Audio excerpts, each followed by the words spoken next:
नमस्कार मित्रों, एक बार फिर से आप सभी का आपके अपने फ्यूचर वेल स्टडी पॉइंट के यूट्यूब चैनल में बहुत बहुत स्वागत है।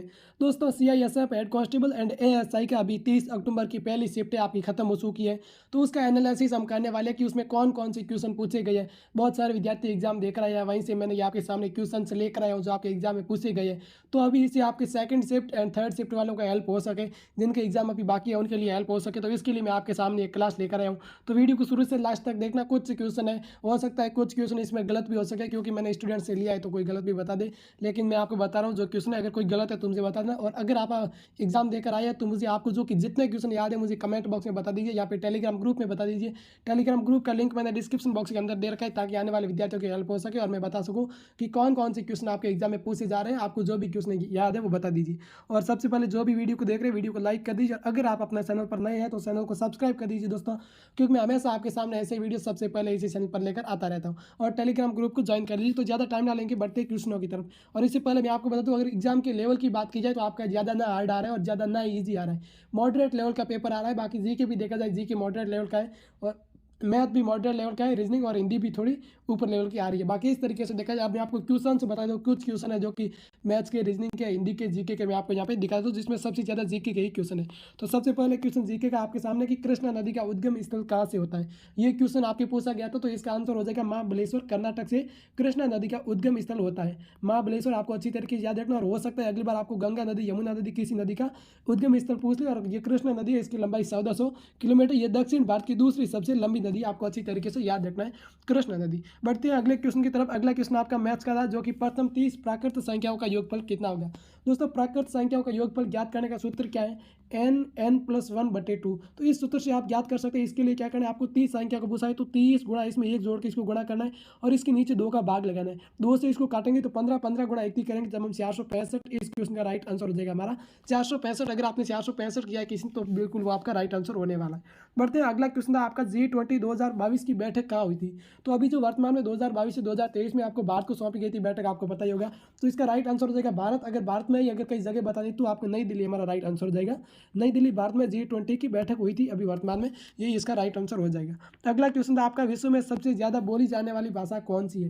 तो दोस्तों, विश्व में सबसे ज़्यादा बोली जाने वाली भाषा अंग्रेजी है, वो हमारा राइट आंसर हो जाएगा, इंग्लिश। और अगर दूसरी भाषा पूछी जाए कि दूसरी सबसे ज़्यादा बोली जाने वाली भाषा कौन सी है, तो वो चीन की भाषा है।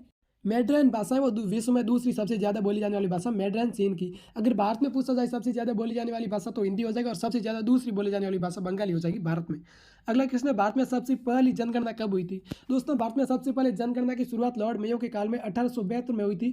1872 में पहली जनगणना हुई थी। अगर ऐसी पूछा जाए कि व्यवस्थित जनगणना कब हुई, हो सकता है अगली बार आपसे पूछा जाए कि व्यवस्थित जनगणना या फिर दशकीय जनगणना की शुरुआत कब हुई, तो इसका आंसर हमारा राइट हो जाएगा 1881 में दशकीय जनगणना की शुरुआत हुई। लेकिन इसमें पूछा कि भारत में सबसे पहली जनगणना कब हुई, तो 1872 हमारा राइट आंसर हो जाएगा। लॉर्ड मेयो के शासनकाल में इसकी शुरुआत हुई थी। अगला क्वेश्चन, भारतीय संविधान में प्रस्तावना का प्रावधान कहाँ से लिया गया। ये क्वेश्चन पूछा गया जीके के लिए, बहुत ही इंपॉर्टेंट क्वेश्चन है। हो सकता है आगे आपको नीति निर्देशक तत्व मूल कर्तव्य से पूछते, तो भारतीय संविधान में प्रस्तावना का प्रावधान वो आपके यूएसए यानी कि अमेरिका के संविधान से लिया गया है। और अगर पूछा जाए प्रस्तावना की भाषा कहाँ से ली गई, तो ऑस्ट्रेलिया के संविधान से आपकी ली गई है, लेकिन इसमें यूएसए आपका राइट आंसर था। अगला क्वेश्चन आपका, कृष्ण का पर्यायवाची शब्द। तो कृष्ण के आपके सामने पर्यायवाची शब्द दे रखे हैं, वासुदेव, सारथी, मुरलीधर, हरि, नंदलाल। अब कृष्ण का पर्यायवाची शब्द मेरे को ऐसे मेरा हो सकता है आपको कहीं से पूछा हो कि ये किसका पर्यायवाची शब्द है।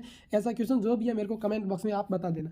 बढ़ते हैं, अगला क्वेश्चन है, स्वामी विवेकानंद की पत्रिका का नाम क्या है। दोस्तों, इंपॉर्टेंट क्वेश्चन है, बहुत बार पहले एग्जाम में पूछा जा चुका है, लेकिन मैंने याद करने को आपको बोला था, अभी आपके वर्तमान में एग्जाम में आ गया। तो इसका राइट आंसर हो जाएगा प्रबुद्ध भारत। प्रबुद्ध भारत, यही हमारा राइट आंसर हो जाएगा। प्रबुद्ध भारत है वो स्वामी विवेकानंद जी की पत्रिका नाम है प्रबुद्ध भारत। अगर आपने ये ऑप्शन किया है तो फिर बिल्कुल आपका राइट हो जाएगा। अगले क्वेश्चन की तरफ बढ़ते हैं। अगला क्वेश्चन आपका हिंदी का था, जो कि ईश्वर में विश्वास रखने वाला वाक्यांश के लिए एक शब्द क्या हो जाएगा। तो ईश्वर में विश्वास रखने वाले के लिए वाक्यांश के लिए एक शब्द आस्तिक हो जाएगा। और ईश्वर में विश्वास न रखने का पूछ लिया जाए अगली बार, तो उसका राइट आंसर हमारा नास्तिक हो जाएगा। वाक्यांश के लिए एक शब्द से आपके 2 से 3 क्वेश्चन पूछे जा रहे हैं, तो 2 से 3 क्वेश्चन आपके वाक्यांश के एक शब्द से पूछे गए थे। अगला क्वेश्चन आपके पूछा गया था कि अकबर के गुरु का नाम क्या था। और कुछ लोग बता रहे कि अकबर का जन्म कहाँ से हुआ था, उसके गांव का नाम पूछा था। हो सकता है दोनों ही क्वेश्चन पूछे गए हो, लेकिन मेरे को आप कमेंट बॉक्स में बताना कि इसमें से कौन सा क्वेश्चन पूछा गया था। तो अकबर के अगर गुरु की बात की, अकबर के गुरु का नाम बैरम खान था दोस्तों, क्या था, बैरम खान था। और अकबर का जन्म कहाँ पे हुआ, तो अमरकोट पाकिस्तान में हुआ था। इसका जन्म हुआ था, वो गाँव है अमरकोट पाकिस्तान, आपको अच्छी तरीके से याद रखना। और इसके गुरु का नाम बैरम खान था अकबर के। बढ़ते हैं अगले क्वेश्चन की तरफ। अगला क्वेश्चन आपके पूछा गया था कि सुंदरवन डेल्टा किस नदी पर बना हुआ है। तो दोस्तों, सुंदरवन डेल्टा विश्व का सबसे बड़ा डेल्टा है, आपको अच्छी तरीके से याद रखना। ये गंगा और ब्रह्मपुत्र नदी के दोनों गंगा और ब्रह्मपुत्र नदी दोनों मिलकर बनाती है, दो बंगाल की खाड़ी में मुहाना बनाती है, वहाँ पे सुंदरवन डेल्टा जो विश्व का सबसे बड़ा डेल्टा बनाती है। और गंगा नदी का उद्गम स्थल आपके गंगोत्री हिमनद उत्तराखंड से होता है, आपको अच्छी तरीके से याद रखना है।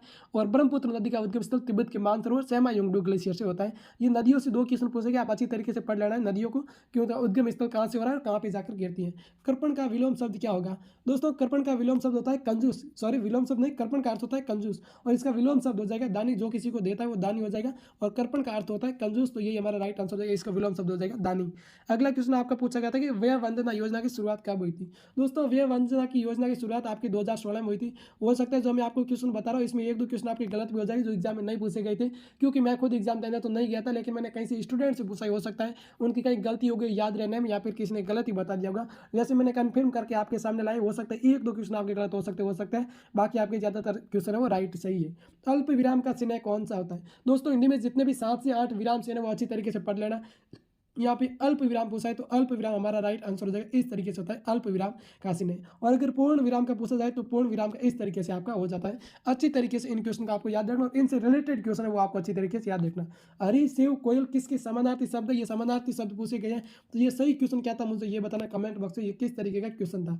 हरी सेव कोयल, या फिर ऐसा पूछा गया हरी और सेव किसके पर्यायवाची शब्द है, किसके समानार्थी शब्द है, ऐसा पूछा गया होगा।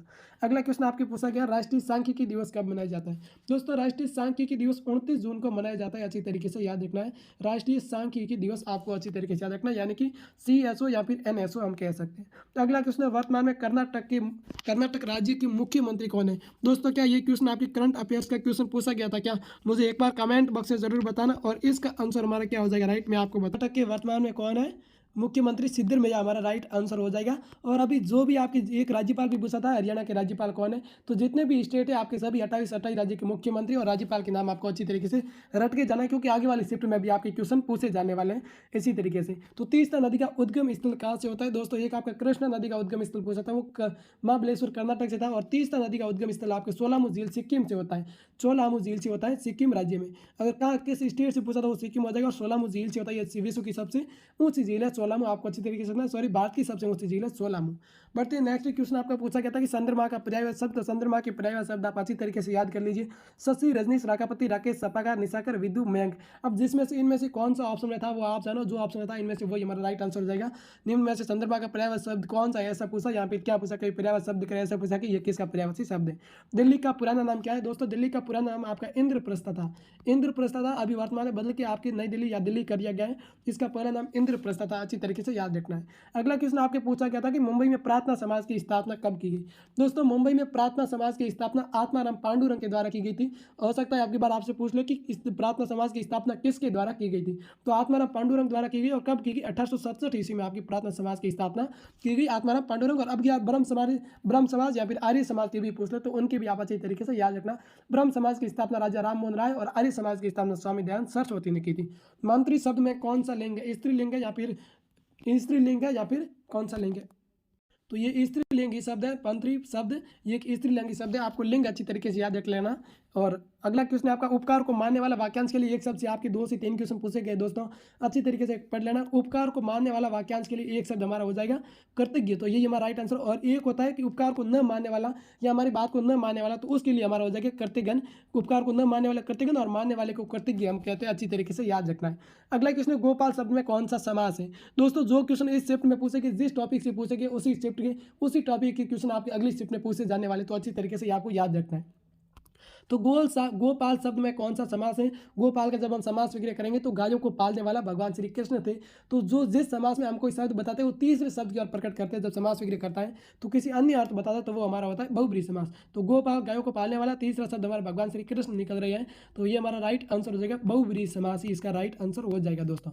बढ़ते अगला क्वेश्चन आपका पूछा गया था कि WHO का मुख्यालय कहाँ है? दोस्तों WHO के full form World Health Organization, विश्व स्वास्थ्य संगठन, जिसका मुख्यालय आपका स्विट्जरलैंड में आपका हो जाएगा जेनेवा। जेनेवा की राजधानी स्विट्जरलैंड की राजधानी जेनेवा है, उसी में WHO का मुख्यालय। और इसकी स्थापना 7 अप्रैल 1948 को की गई थी। 7 अप्रैल को विश्व स्वास्थ्य दिवस के रूप में मनाया जाता है। अगला क्वेश्चन है भारत रत्न का समास विग्रह क्या होगा। भारत रत्न का समास विग्रह दोस्तों मैं आपको, तो भारत का रत्न यही हमारा राइट आंसर हो जाएगा। भारत का रत्न समास विग्रह। और इसमें समास कौन सा पूछा जाए तो संबंध तत्पुरुष इसमें समास है। तत्पुरुष समास और तत्पुरुष के भी भेद पूछे तो आपका संबंध तत्पुरुष हमारा राइट आंसर हो जाएगा, क्योंकि भारत का तत्पुरुष है, ये कारक से का किसका है, संबंध तत्पुरुष, ये हमारा राइट आंसर हो जाएगा। आर्य समाज की स्थापना किसने की गई और कब की गई दोस्तों, अच्छी तरीके से याद रखना। आर्य समाज की स्थापना स्वामी दयानंद सरस्वती के द्वारा कब की गई थी दोस्तों, 1875 में आपकी इसकी स्थापना की गई थी स्वामी दयानंद सरस्वती द्वारा। अच्छी तरीके से याद रखना, ये जो भी संस्था है आर्य समाज, ब्रह्म समाज की स्थापना कब की गई, प्रार्थना समाज वगैरह सब कुछ आपको अच्छी तरीके से याद करके जाना है, अच्छी तरीके से रट लेना। अगला क्वेश्चन आपके पूछा गया पर्वत के ऊपर की भूमि वाक्यांश के लिए एक शब्द, तो पर्वत के ऊपर की भूमि के लिए एक शब्द हो जाएगा आदित्य का। अगर आपके ऑप्शन था आदित्य का तो वही हमारा राइट आंसर हो जाएगा। और पर्वत के पास की समतल भूमि आपकी उपत्यका कहलाती है, अच्छी तरीके से याद रखना, उपत्यका पर्वत के पास की समतल भूमि। अगला क्वेश्चन वर्तमान में हरियाणा के राज्यपाल कौन है, ये क्वेश्चन आपके पूछा गया था। तो अभी वर्तमान में हरियाणा के जो राज्यपाल है वो बंडारू दत्तात्रेय आपके, बंडारू दत्तात्रेय आपके राज्यपाल है। दोस्तों मैं आपको बता दूं, अच्छी तरीके से आपको याद रखना है जितने भी राज्य है उसके राज्यपाल और मुख्यमंत्री पढ़ के जाए, क्योंकि अगली शिफ्ट में भी आपके ऐसे क्वेश्चन पूछे जाएंगे। अगर राज्यपाल और मुख्यमंत्री इसमें पूछे गए तो अगली शिफ्ट में भी आपके पूछे जाने वाले। SDR की फुल फॉर्म क्या हो जाएगी दोस्तों, SDR की फुल फॉर्म है वो आपकी स्पेशल ड्राइविंग राइट्स हो जाएगी, स्पेशल ड्राइविंग और राइट्स आपकी यही फुल फॉर्म हो जाएगी, SDR की फुल फॉर्म हो जाएगी। विंग्स ऑफ फायर नामक पुस्तक के लेखक कौन है, तो wings of fire doctor APJ Abdul के द्वारा ये प्रसिद्ध पुस्तक है जो लिखी गई है। और उसके बाद एक मैथ्स का क्वेश्चन आपके सामने सबसे नीचे, दर 10% मूलधन 1000 रुपये, तो इसका मिश्र धन हमें ज्ञात करना था, इसका मिश्र धन कितना हो जाएगा। तो दोस्तों इसका चक्रवर्ती पूछा गया था, चक्रवर्ती की ब्याज दर से पूछा गया, तो चक्रवर्ती कितना हो जाएगा, हमारा ब्याज हो जाएगा 2100 रुपये। और मिश्र धन पूछा है तो हमारा कितना हो जाएगा 1021 रुपये, आपका यही हमारा राइट आंसर हो जाएगा। मिश्र धन आप ज्ञात कर सकते हो। तो अच्छी तरीके से ऐसे ही क्वेश्चन आप आगे से याद रखना, और जो भी आपको क्वेश्चन याद है मुझे कमेंट बॉक्स में बता दीजिए, टेलीग्राम ग्रुप में बता दीजिए दोस्तों। चलते हैं फिर मिलेंगे अगली वीडियो में। कोई डाउट रहा है तो मुझे आप कमेंट बॉक्स में बता दीजिए, कोई गलत क्वेश्चन है फिर भी बता दीजिए। जय हिंद जय भारत साथी।